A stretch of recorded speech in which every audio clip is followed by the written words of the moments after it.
We've got John Mackay all the way in Australia, who is joining us now. And bear in mind, it's about 4:30 in the morning, something like that, 5 o'clock in the morning. It's pretty early there.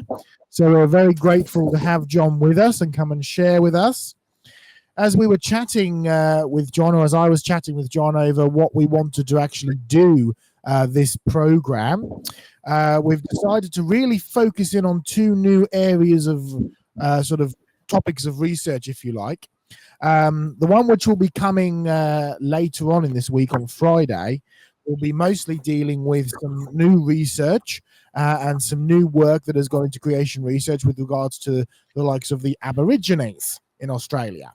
And some of the new discoveries, both in genetics as well as some of the new developments that have been going on, both in Jurassic Ark, which is our outdoor museum in Australia, as well as the new Brisbane Museum. You remember, some of you will have met Des and Linda, who were here earlier in the week, the two Australians, not the other Australian that we have here, which is, of course, Diane Eager, who will be speaking tomorrow. But Des and Linda actually help head up the project, the museum project in Brisbane. So, this is some brand new research. And then the other topic we decided to go on is some of the latest experiments that have been going on in creation research. A big emphasis on creation research is the research, new stuff with strata, new stuff with fossils, and some exciting new coal and oil experiments. So John is going to take us through really some of the great new research that has been going on at Jurassic Ark. So John, over to you to introduce things, and I will hide us from the screen once it's over to you. Okay, Joe, can you put me on full screen for the moment? Or is this the best I get down in the bottom right-hand corner? That's better. Well, hello, folks, all the way from down under at 4:22 a.m. in the morning. And it's a wet day out here. I believe you've had a little bit of rain as well, but that's England. And I don't know, you can complain about it. It's always there when I go there. Okay, the topic we're going to deal with today, I go back to a story I've shared even in England many years ago, where a dear old lady at a Bible study, we were dealing with God created the heavens and the earth in just 6 days. I'm sure that's come up so far this week. Exodus chapter 20, verse 11, for in 6 days the Lord made the heavens and the earth and the seas and everything that is in them. And when I'd finished quoting that, she said, how could you make the universe in just 6 days? It's such a big job. Now, naive, simple, wanted an answer to the question. And so we'll be dealing with issues like that, time, process, making, creating, etc. A few little object lessons that will come up. I just knocked my phone light over. Excuse me a moment while I put it back together. We have here one fossil buffalo bone. You can see it's millions of years old, and it's black. We have here one fossil fern. Can you see that nice fern there? There we are. Right. It's dark. It's in a grey shaly rock, and we have here another specimen from one of the sites you'll be seeing tonight. Can you see the fossil plant on the right-hand side? That if you turn it over, not only do you see my marker, but you'll actually see thin layers of black stuff. This is from one of the first coal sites in Queensland, and it's stacked with plants and it's stacked with thin strips of coal. Never made much money, but it was a private enterprise and they only needed to keep their own home fires burning. And of course, this one is a big layer of coal. Now, I've worked in England, I've worked all over the world, I've been to coal mines like you can't believe, and we're going to give a look at the origin of, well, what do they say? Coal took millions of years to form in the swamp. What do they say about fossils? They're so old because they took so long to form. And what do they say about oil? Well, they're worried about it at the moment because we're running out of these fuels. They can't be regenerated. Well, we're going to deal with all of those issues today, because my experience all around the globe tells me that they're all false statements. They're all based on the fellow called Charles Lyell, the present is the key to the past, tied in with Charles Darwin, and a worldly attitude that for science, you've got to leave God out. Science teacher's definition, as in the Science Teacher's Journal, science is any explanation without reference to God. Now, they don't push that in classrooms, but that's the hidden agenda. Today, we make no apologies. Creation research, we intend to give credit to the creator who said he made the universe in just 6 days. That is a big job, but how did he actually do it? Now, you can put me over onto slides, Joe, please. Now, let's see if this is working. Yes, it is. That's good. Now, that's my next subject, From Adam to Australia for Jesus' Sake. But you'll see at the bottom of the screen, we have the website. And all you want to read on this, you can search latest experiments. Now, Joe. Okay, so let's go to Jurassic Ark, because the section on the outside of this fence is dedicated to research experiments. On the other side of the fence, it's dedicated to fossils and a living fossil garden from Genesis chapter 1, day 3 onwards. Okay, if you come to the outside section, there's Clem, one of our research helpers. Now, there's a display we set up to show people that coal actually can form quickly. Oil can form quickly. We have quite a few of these display boxes, and they represent the end result of vast amounts of time out in the field. Here's a group of science teachers from one high school in New South Wales. On that day, I found that fossil. Isn't that beautiful? A giant tassel fern type plant, giant equisetums in the rocks, and the equisetums are still here. Horsetail rushes. This went into our museum. So as Joe said, you met Des early this week. He looks after the building that he donated free of charge to us for our museum. It's coming on in leaps and bounds, but more of that later. We're going to deal first of all with coal. Okay, there's the first spot I'm going to take you. Bottom of Australia.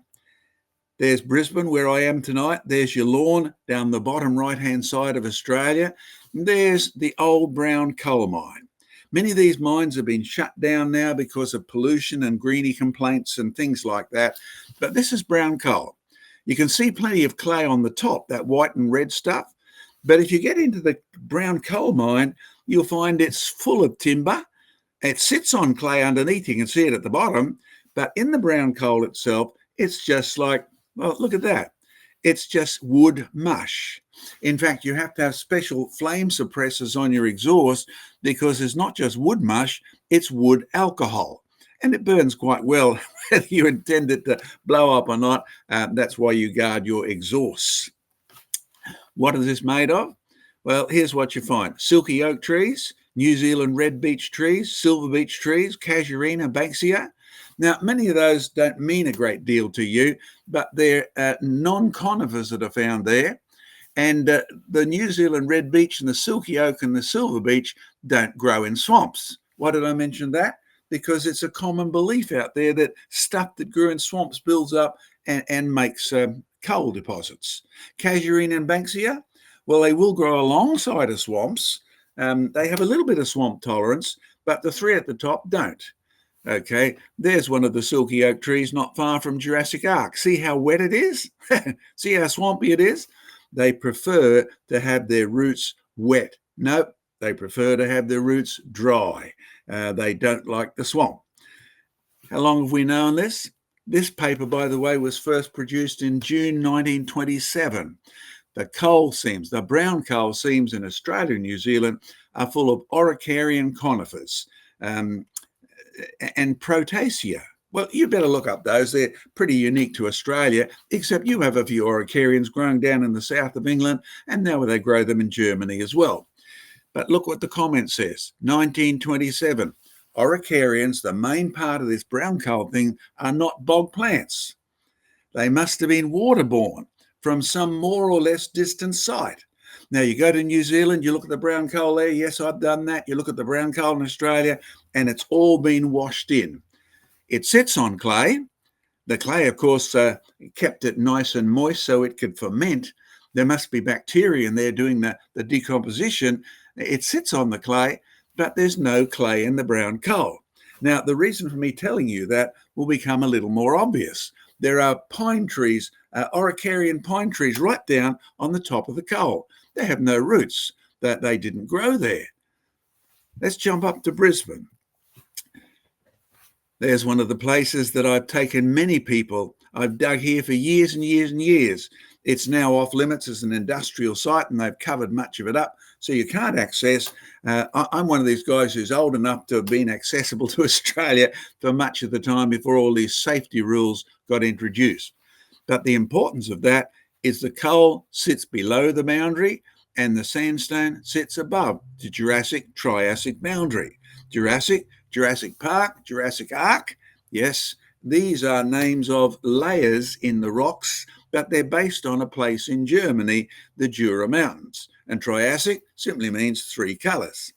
Now, as I travel around the world and dig up fossils in coal, here's one that I dug up on Highway 30 in Tennessee. Isn't that beautiful?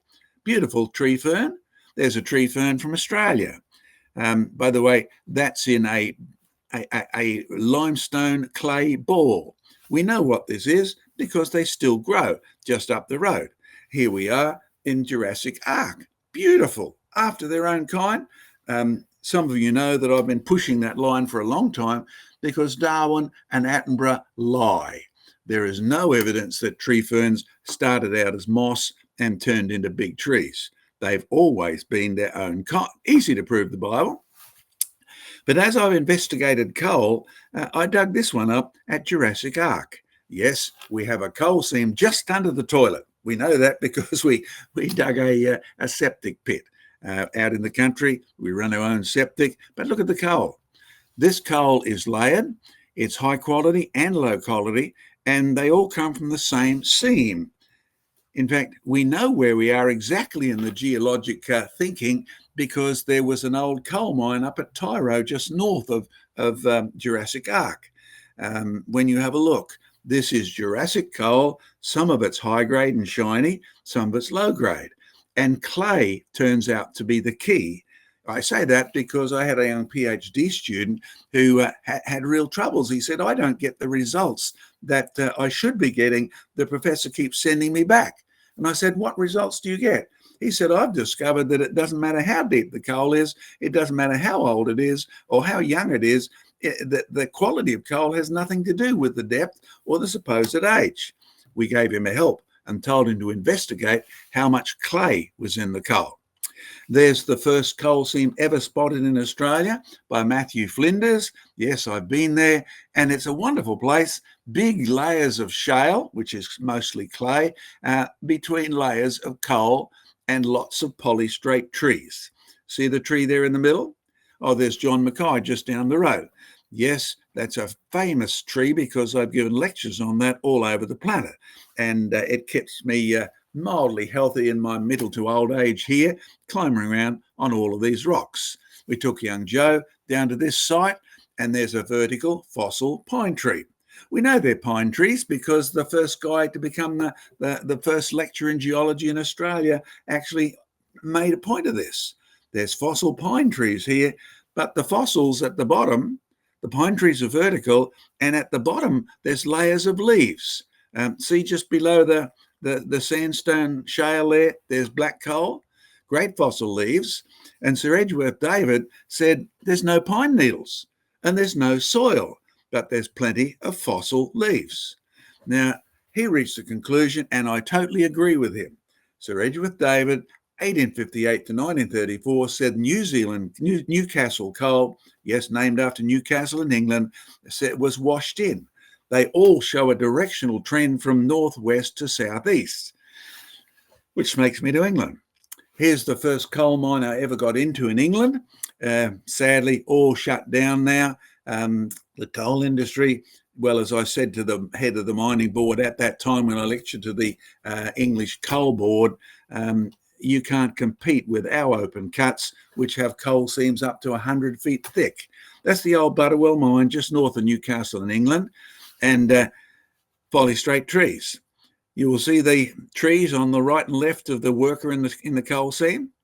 Polystrate cross many strata, and there's all sorts of theories out there about how they formed. But what most people don't do is analyse what's in them. The coal is on the outside of the trees, and it's in layers. There is plenty of plants, fossils in the coal but hard to see in the coal, much easier to find in the shale. And the shale is mostly clay. But the coal actually has a tiny percentage of clay in it. In fact, it turns out that that's a key as to why the plants and the trees carbonize wherever they're exposed to clay. So those big vertical trees are not carbonized inside because they weren't exposed to the clay on the outside. But if you go coal mining, you'll notice that you don't want to keep your cigarette alive because you could blow your face off the planet. Coal and methane are tied together. And oil? Well, we know there's connections between coal and oil here in Australia because we have one coal seam that if you don't bother digging it too often, it will generate oil. Carbonisation, turn it to coal. Methane, turn it to gas. Oil, all associated. So here's me giving a lecture to a group looking very serious. You'll notice what we've said on the sign there, making coal quickly. Clay makes the difference. You see, the essence here is not time. The essence is process, not time. That's the key. See our test samples there? Well, we've been doing this now for years. We first started with simple equipment. See the nice plastic container? They were on special down at Bunnings, I think, and we bought dozens of them. 4th, 7th, 17. I hate research sometimes because you've got to log all these dates and make sure it doesn't rub off. Oh, what's the difference? Well, I noticed that many of the fossils in the coal seams were fresh. So we did an experiment in which we did green leaves in clay and then brown leaves, decomposed leaves. Notice that the green leaves have produced black stuff. Are you wondering why it's all jumbled up? That's because John Mackay knocked it over. It used to be in nice black layers. Now it's jumbled up. But the brown coal is, well, it's not brown coal. It's just a brown mess. If there's no chlorophyll, there's no carbonisation. If there's no clay, it's brown coal, fermented wood. There's no carbonisation. But if there is no chlorophyll, then the leaves, the carbon in the leaves does not actually turn coaly. Did you get taught that at high school or university? No, neither did I. You see, there's our close-up. You'll see the black bits. This experiment has continued now for years. When you have a look at the results of it, of the continuation, look at that. Now, isn't that beautiful? I tell you what, one of the things we've learned about the coal and the clay and the role of these things, and particularly the green, by March 2019, we discovered that clay is really good for chemical separation too. It's actually good for breaking up everything that's in the plant. If you don't have green plants, then the carbonisation is pathetic. If you have no clay, there's no carbonisation. So I told the young guy who was doing his PhD with the Newcastle Coal Board, I said, don't worry about your professor not liking your conclusion that it's got nothing to do with depth. Go and do an analysis of the percentage of clays, particularly kaolin clay, and you'll find that the higher quality ones have a very evenly spread percentage of kaolin clay. That's what tends to do it. So, since we find mostly ferns in coal seams and in the fossils alongside, let's run some experiments here. Simple experiments. No, we don't worry about sterilising it because you see, if you believe in Noah's flood, almost nothing would have been sterile in the experiments. We have clay. The rocks would have been busted up and the rocks would have been, well, washed around and round and round during Noah's flood, pulverised. Here's a nice fern, green and fresh in spring. There's one of our ferns, herringbone ferns. 24th to 1st, 2020. Yeah, it's painful having to record all this stuff and then keep your photographic records. I just checked my phone before and I've got 40,000 pictures of our research. Yep, praise the Lord for indexing, eh? And there it is, day one. We wrapped it up, we vacuum packed it, and it's sitting on clay, wet clay. There it is, 14 days later. Can you see what's happening? It's now going black. In fact, by the time you get close up, you can see some of the leaves are still green, but it doesn't take too much longer because when you get up to almost a month, I'm looking at a batch of fossil carbonized leaves. In fact, there we are 50 plus days later, and there's a fresh green plant on the front. That's what it was made of. And there is the specimen at the back. The clay it sits on is kaolin, just pottery clay. The bag is vacuum packed. That's simply to get everything close up and push the fossils onto the clay. But we use anything to mix up the clay, such as dam water or anything like that. There is no point in sterilizing these experiments. We tried that, and the results don't really go that well.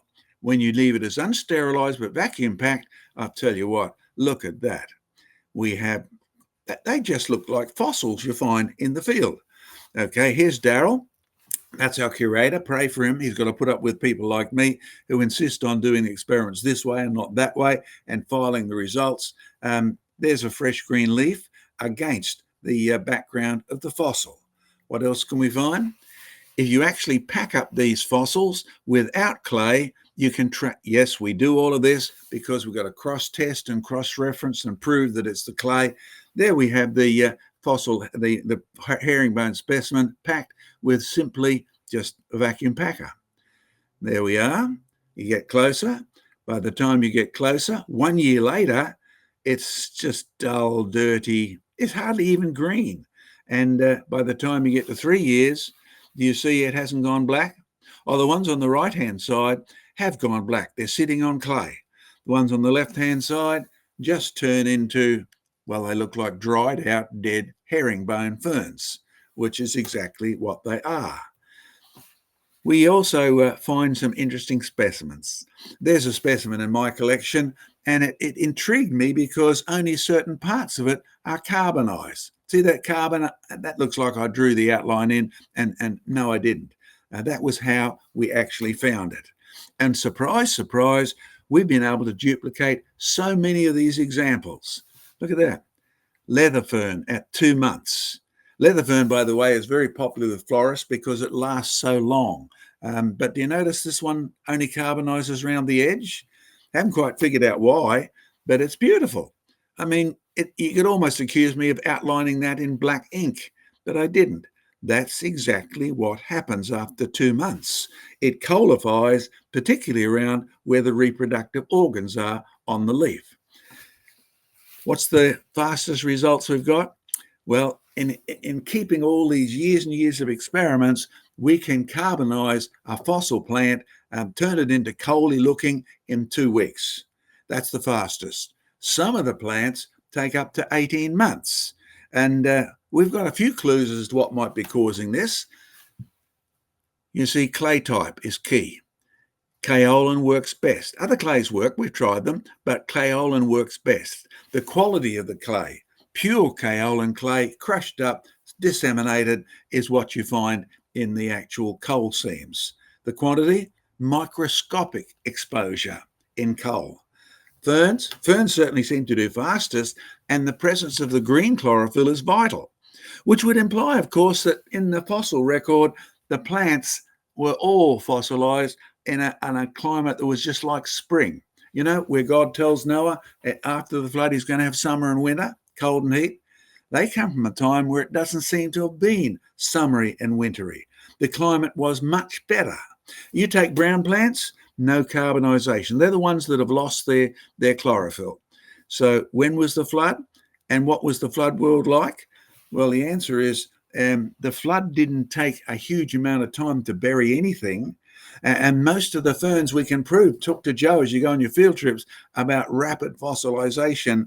And the world that was buried in Noah's day was good, tinged by sin, but in beautiful environment weather right up till the time of after the flood. Some of the results of rapid burialization. There's one of my fossils from down near the Newcastle area, just outside of Gosford. Do you notice the fossil plant shows up still? The plant's still there. Look at that. Preservation is beautiful. It did not experience any disintegration at all, and the chlorophyll in it is converted to black carbon. See the plant on the top left-hand side? It's the same plant on the bottom right-hand side, but can you see me lifting up the leaf, the carbonized leaf? This is not a rare experience. This is much more common than people think. And this one is our fern. Notice it's carbonized.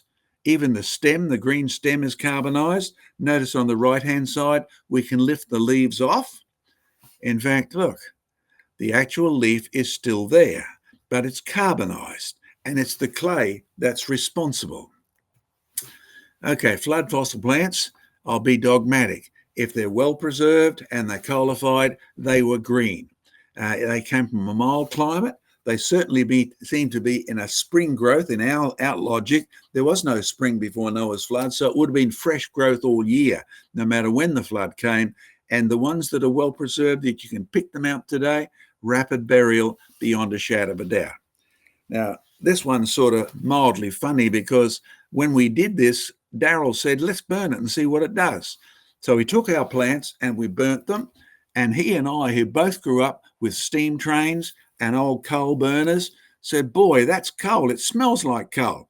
So we sent a paper around, and some of the academics wrote back and said, you can't just say it's coal because it smells like coal. Now, I don't know about you, most people haven't smelt coal today, particularly the younger professors. And so I sent to one of my biology professors who deals with all this biochemistry stuff, and I said, what would a good test for coal be? And he said, take it, burn it. If it smells like coal, it's coal. Nothing else on the planet smells like coal. Pure test number one passed. But the reality is, the point that Joe and the others are making is the issue. Well, to the world, you need millions of years to make coal. To the world, you need vast quantities of time and stuff to make gas. To the world, you need vast burial grounds to produce oil. However, you can short circuit all of this by having the right process. Now, that's a key we make to students. Listen, come to Jurassic Ark and learn that you need a better process if you want to save time. Save time, you save money. Save money, a boss will employ you at any time. This is key to industry, key to getting a job, key to thinking. Now, don't forget, tomorrow, when I come back next time, we'll be dealing with that. But if you want these results and seeing them filed over the years, go to creationresearch.net, then click Latest Experiments. You're having question time at the end of this, Joe tells me. Let's deal with some gas. Yes, we all suffer from it, and usually it's got a methane component as well, as some students at stupid parties will light themselves up. Here we are back again. We have lots of these cupboards, and we store gas and coal and oil in them. Well, there we are on day one. We've just filed the bit of flesh in here. Yes, we do these experiments with flesh and with plants, and you name it. Within a short time, look what's happening. No, it doesn't take weeks and weeks and weeks. This will happen almost as you watch. Look at that. The bag is swollen. In fact, by the time you end up in a couple of days, well, here's what we've noticed. If you use a flesh, like a dead fish, it will swell up, and it's very smelly if you puncture the bag. If you use plants, the end result is methane. We've tried all sorts of combinations of these. We must have kept the fishmongers in good stead. We've tried cutting up fish, cutting up meat, cutting up plants, putting them all in. We've even tried grasses, and the end result is the same. If you start with green plants, then you end up with bags of methane gas. If you start with fish and some of the others, you end up with a burnable gas, but boy, does it stink. The experiments here, let's take one deliberately.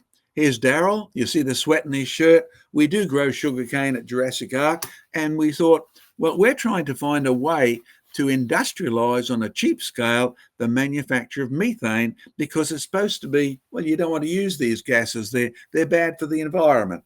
So there's our sugarcane, and we chopped up the stems and the leaves. Sugarcane stalk, well, a little bit of gas, not much. Sugarcane stalk, I'm afraid sugarcane stalk produced some gas, and it was methane, but not too impressive. When you actually take the sugarcane leaves, man, does the gas pop out. The leaves are green, by the way, the stem isn't. Yeah, we've done hundreds of experiments like this. Notice we've filed the evidence. Some bags work well. What were we doing? Testing what percentage of clay you need. How many grams of clay to how many mils of water, to how much fern at all. And the end result, That's the one that gives us best 20 grams of clay in 100 mils of water and 20 grams of fern. Wow, that's not much. In fact, by the time you get a bag full of this, you can run a test. Yes, tables and tables and tables of tests. Yeah, it drives us mad sometimes. But here's what we did. We had a group of homeschoolers through one day and we asked them, did they want to see the evidence it was methane? So we actually put a can in a bowl of water to prevent a bit of safety explosion control there. And then we punctured the gas bag in the can and got our lighter out. Look at that lovely flame. In fact, it turns out we made pure methane with no smell whatsoever. It was exciting. In fact, we even had one where it came out so fast, it made these little methane bliss bombs, I guess. They're rather beautiful. I've never seen methane bubble out and the bubbles catch fire before. Rather spectacular. In fact, the colour of the flame here tells you how hot it is. Talk to Joe and the others about what red hot and white hot and blue hot actually means. The colours are indicative of how much heat you're getting out. Look at that. I tell you what, this went on for quite a while as we demonstrated we had made methane and nobody smelt anything. So methane is not a usable upper gas. It's out there in the environment and we run out of it there. You can actually make it from waste plants. What have we done? Well, we've gone technical. And for those of you who support our work, thank you. We do spend quite a lot of money on this research. Our research is never cheap. And look at the, well, what is that? That's our micro gas plant. We start by pumping pureed plant in one end and through several processes there. And we've got well, some of you are old enough to remember those old World War II gas tank era where the gas would rise the top of the tank up and water would keep it from leaking out. That's what we've made on a small scale. There's the gas bubbling up. I'll tell you what, this is a good free source of gas and it keeps going. We've had a few problems, by the way, and new technology always does. It certainly pumps out enough methane and you can get wonderfully exploding balloons. Why do I say exploding balloons? Because the explosion point with methane is 14 to 1. You only need 1 bit of oxygen to 14 bits of methane, and that's enough to blow it up. So be careful. And for those of you who want to donate to this, yes, we do need your support. There's Jurassic Ark. It looks pretty. At the moment, we're struggling with that machine because it works for a day or so. Then the byproducts of the plants and the gas clog up the tubes, and we haven't managed to find a way to solve that without adding highly expensive engines or motivators, which is what we're trying to avoid. We want this as a process to happen all by itself. All right. Now, they tell me I've got 15 minutes to talk, so I'll probably do one more and then we'll 50 minutes rather, then we'll throw it open to questions. Check latest experiments on creationresearch.net. And don't forget, my next talk will do with Aborigines and the evidence they came from the Tower of Babel. How about oil? Well, this is the smelly side of our experiment. Note the dates, 29th of 1st, 20, January 2020. We packed fish and other things, and we are trying to determine whether it comes just from the dead fishes or do we have to blend all the fishes up and turn them into a pureed clay paste. February 2020, this is 1 month later. Sorry about the screen being upside down. I should have turned it around. But you see the black stuff that's generated around the flesh, except in the bag on the left-hand side. The bag on the left-hand side is prawns without clay. The other bags have prawns with clay. By the time you get up to February 2020, a little bit later, notice the prawns on the right-hand side. Notice the prawns on the left-hand side. The prawns on the left-hand side have got clay. The prawns on the right-hand side have no clay, and they are actually just being preserved in the bag. No clay at all.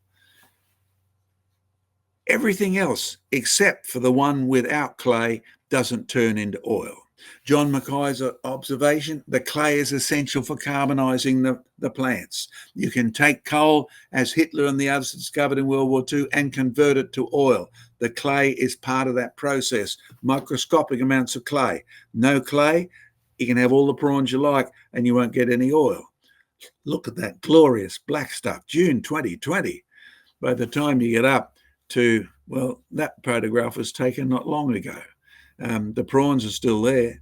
The prawns on the right-hand side are actually all gone to gooey, ooey stuff. The prawns on the left-hand side, which have been there 2 years longer, are still just preserved, dried prawns, no oil whatsoever. And the little test tube, take a bit closer. Yes, research is expensive. There's some of the residue coming off the prawns, the black stuff. And we've simply, well, we do heaps of experiments. And to do this one, we wanted to separate the oil and the clay and prove that it actually was oil. Smelly stuff to start with. But we actually got a centrifuge and we had it up to 20,000 revs a minute. And to be honest, we have not yet been able to separate the oil into a single layer.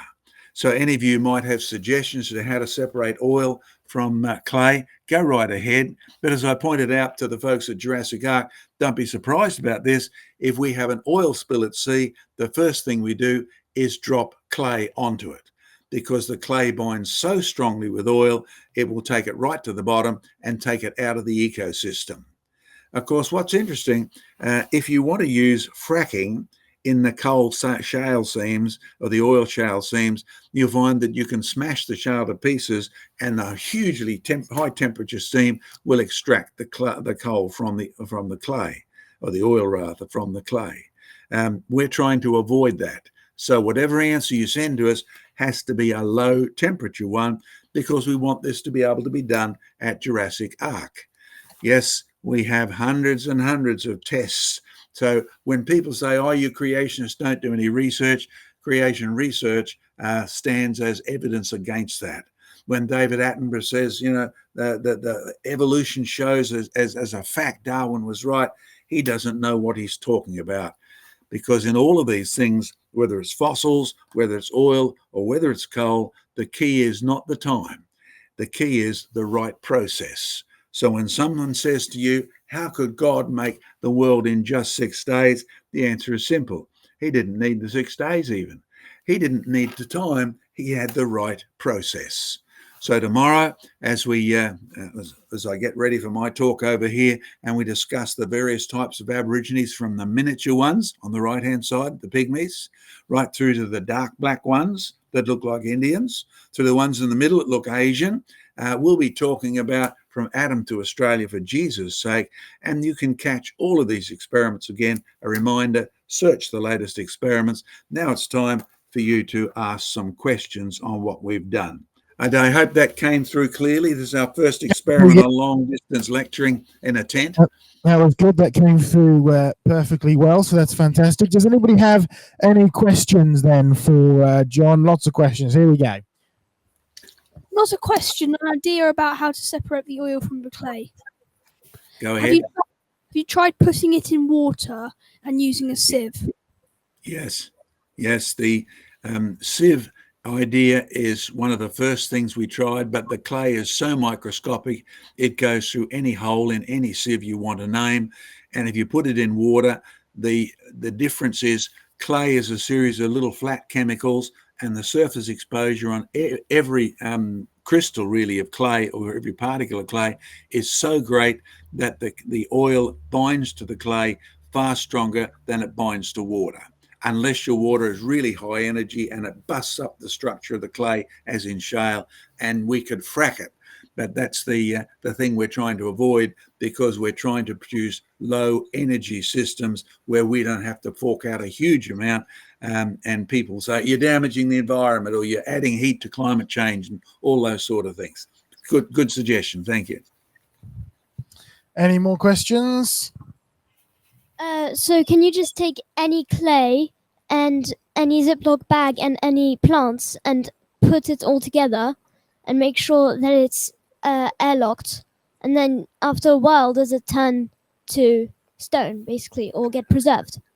Turn to carbon. So far, we discovered that because out there in the world that God made and the world that God destroyed, the commonest clay is kaolin. Particularly if you go to coal mines, you'll often see layers of white clay through it. Whether you go to the big dirty mine in Washington where the clay is so it squeezes out because of all the earthquakes, or you go to the mines I took you in England, you'll find layers of clay, and Joe can testify to that, underneath the coal.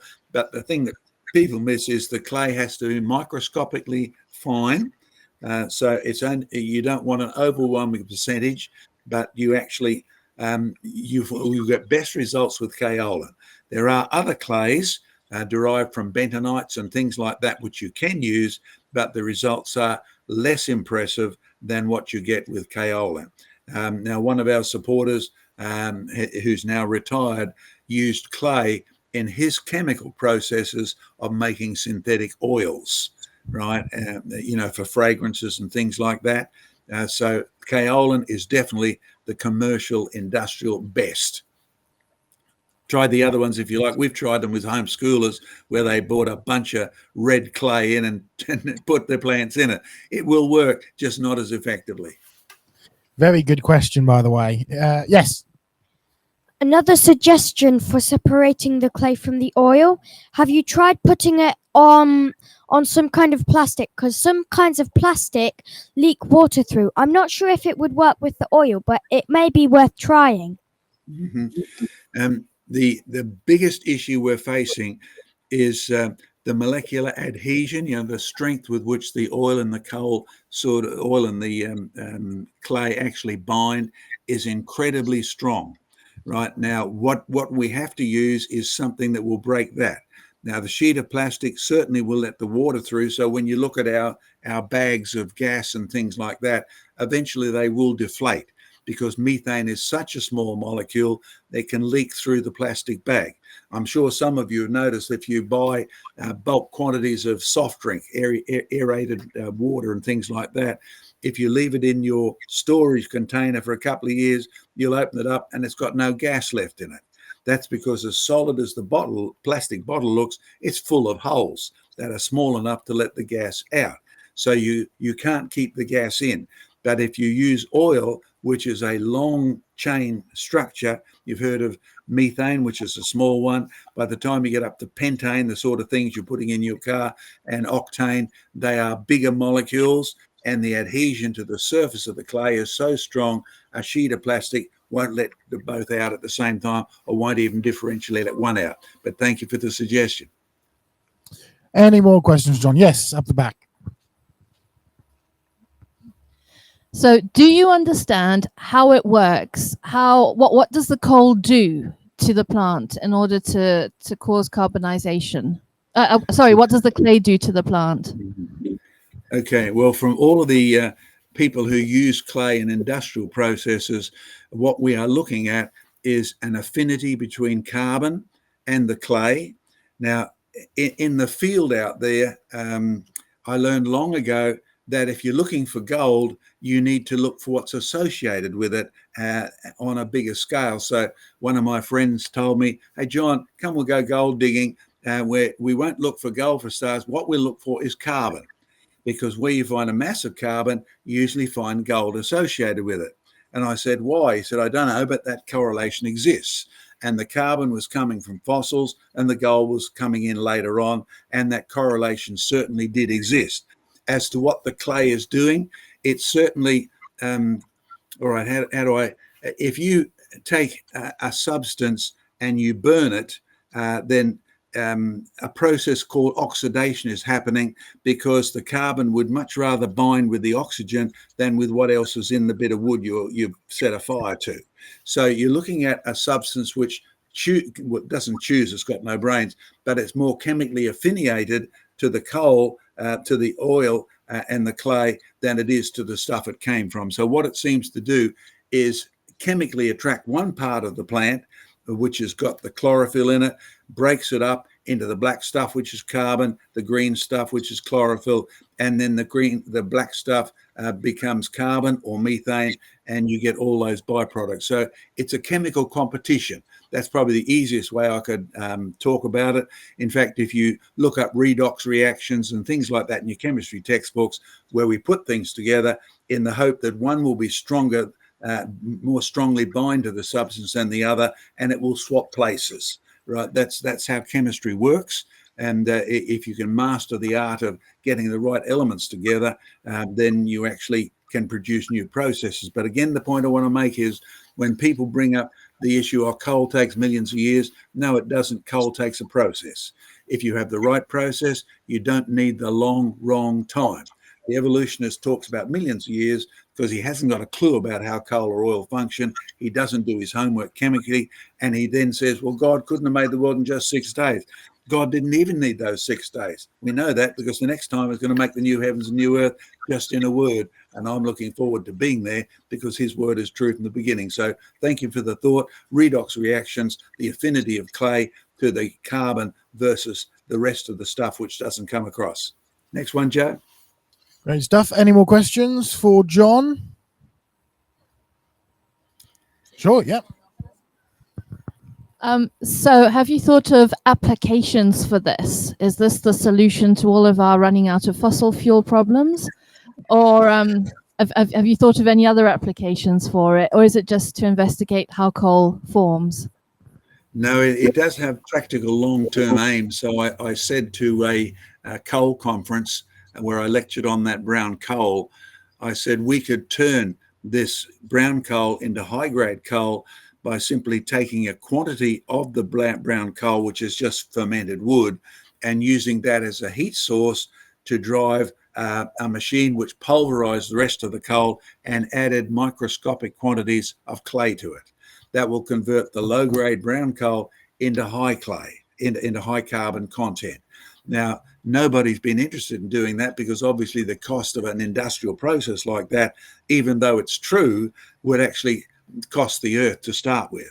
We've had people from the mines department come and look at what we're doing. We've had greenies come and look at what we're doing, and they're all impressed that we're doing it, and they're all astounded that it doesn't take vast amounts of time.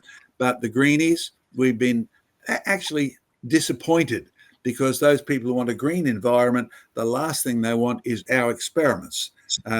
Why? Because they're in love with millions of years and no God.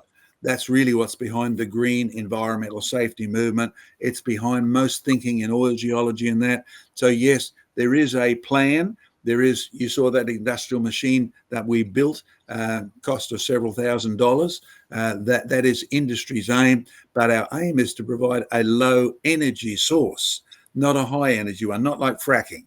Fracking provides the, gets the oil separated, but it's a high cost, high industry, and quite a destructive process, really, as far as farmers and that are concerned. So yes, thank you for your suggestion. We are aiming that, and some of the industry people have been really impressed. So to get it from where we are to an industrial type process that doesn't use vast quantities of energies, that's our next hurdle. You want to join us, then Joe will tell you where to send your donations. Thank you. My understanding of clay is a description of its size, effectively, but what's the underlying chemistry which works and potentially the chemistry which doesn't work? Okay, the chemistry which is working is simply that of attraction. So that because the clay is flat sheets, they have, you've probably played with kaolin and clay if you ever did pottery. And what's interesting is as a low temperature, environmental temperature, room temperature, it's a very pliable stuff. But we know that one reason it's pliable is the sheets of clay slide over one another. There is not much adhesion sideways from clay to clay. And so you can shape it into a pot. Then when you heat it up, what happens is the heat actually gets into the clay and changes the molecular structure. So you go from clay of one variety to clay of a second variety at 200 degrees. And by the time you get to 300, whatever, the type of changes that are occurring in the clay, it goes from slippery sheets to interlock sheets. Now at that point, your pot comes out and it doesn't go gloop, it's stuck. It's stuck because you've changed the chemical structure of the clay into type 3 and it won't unlock. So what seems to be happening is when you put the clay in the sheets that you're using and you microscopically it's powdered, pulverized. What's happening is the clay is adhering to the carbon in the molecules better than the molecules are keeping touch with the carbon, right? So it's really a competition. You see the same thing when you have a fire. You light a fire, you've added a bit of energy, but from there on, it's self-generating because the carbon in the plant will actually be attracted to the oxygen far more than it'll be attracted to the stick. And in doing so, it gives off energy. So that's how a fire works. It's simply a case of chemical attraction or competition. And that's what we're seeing here. But what we're trying to achieve is a long-term, low-energy input, right? So that, the people who are so concerned about the non-existent global warming, it's been happening up and down for thousands of years since Noah's flood. But we would like to cater for their fears as well, and show them that what we're doing here is chemistry on a high scale, a chemistry that's actually been known for ages, but only applied to high expensive things like perfumery and making oils in that regard. It works really well because it can attract the substances you're trying to get out.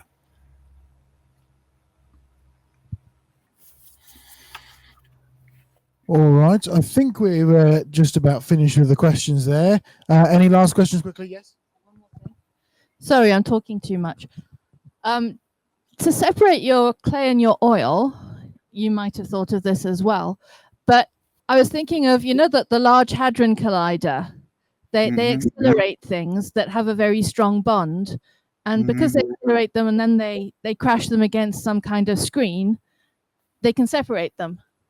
Why is this funny? It's actually a very good idea. I'm just not sure we can afford a hadron collider. I should have thought of that, Joe. Yes, we have considered all of those things, but as I said before, we are trying to get a low cost, environmentally contribution that will not require things like hadron colliders and things like that, which is not a commercial enterprise, by the way. That's a pure research. Imagine if you had a catapult and you catapult it against a screen. I don't know if that would accelerate it enough to split it apart. It does not. The bonding between the clay and the carbon and the oil is incredible. Right. And so that's why they use such high temperature steam, 500 to 1,000 degrees, and the steam itself will push in and break one off the other. So that's a very expensive process, by the way, and destructive to much of the environment in the minds of many farmers and greenies and things like that. So we're praying that the Lord will give us wisdom. As I keep telling people, God didn't need 6 days to make the universe. He didn't need time because he had the right processes, and it's the right process we're looking for. So let me finish by saying to you young students who are there, the whole issue of your occupational career is to realize that time is money. If you can save time, you can save money, and you'll get a job anywhere, but you'll need to come up with a better process, right? Now, we're made in God's image, even though sin has defaced that, but just pray for wisdom like we do. Lord, give us ideas as to how to separate this stuff out economically and at low energy, so we don't put more energy into it like a hadron collider just to get 2 grams of oil out the other end. It's been great to be with you. I look forward to seeing you for Aborigines in Australia in the next one. Joe, back to you, mate. Thank you very much, John. Much appreciated you joining us. Thank you all very much for those who have joined us tonight, and we will see you later, John. God bless. Okay. God bless. Bye.